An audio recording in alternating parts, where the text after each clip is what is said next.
Welcome to Paranormal Nightshift, your home for all things that go bump in the dark and your fan stories told here. I'm Grayson McGaha. Before we go any further, I'd like you to know that today's story covers a very sensitive topic, so viewer discretion is advised.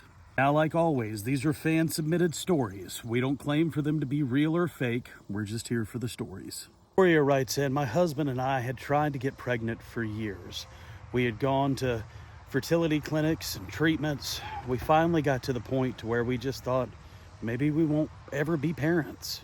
Tried adopting or fostering, but don't get me started on how crazy and complicated that system is. Just when we had given up hope, it happened. A positive test.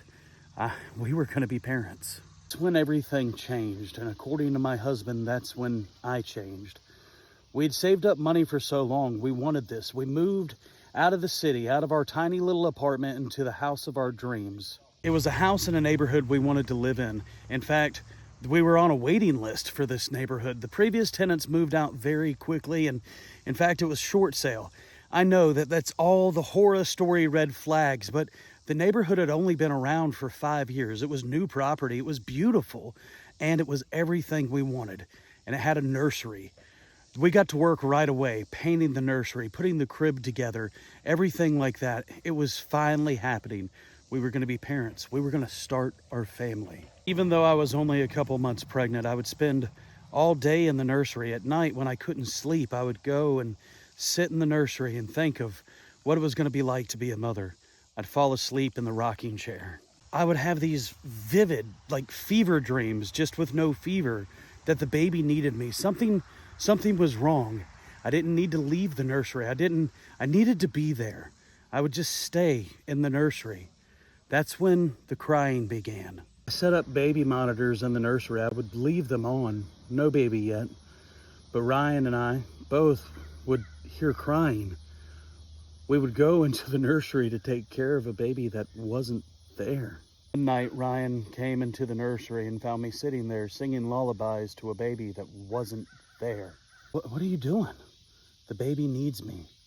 Something's wrong. I don't know what it is, but I can't leave. The baby needs me. The baby's right here.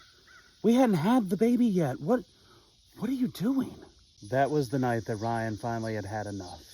He knew that something wasn't right. He knew that we had to get to the bottom of this, and he knew I wasn't behaving the way that I should be behaving.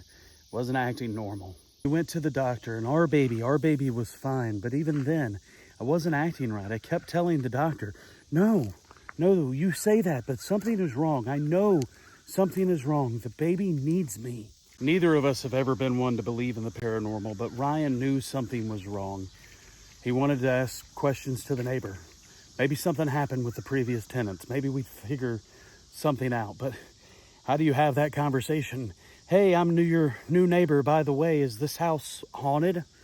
What do you even say? But luckily, Ryan didn't have to. Exhausted, sleep deprived, he knocked on the neighbor's door. And the moment that the neighbor opened the door, he looked at Ryan and said, they lost the baby. The previous owners, they lost the baby. SIDS. They moved out 3 days later. To save their privacy, I'll wrap the story up quickly. They saged the house and got in contact with the previous owners. They've had multiple conversations. In fact, Ryan and his wife named the baby after the baby that was lost. However, our story is not done. If you are interested in the continuation of this story, please let us know down here in the comments. And thank you again for watching Paranormal Night Shift.